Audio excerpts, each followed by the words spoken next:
Furnace repair mistakes and how to avoid them. When your furnace suddenly breaks down, you may consider trying to repair it yourself. However, this isn't a good idea. Here are some furnace repair mistakes you may make and how to avoid them.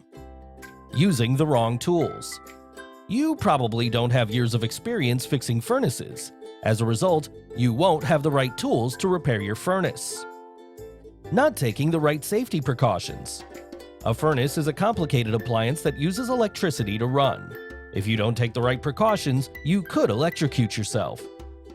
Making the issue worse. If you don't know what to look for when doing a furnace repair, you may end up further damaging your furnace. If your furnace is having problems, call One Choice Mechanical at 502-242-8204 or visit ocmech.com to help with all your HVAC needs.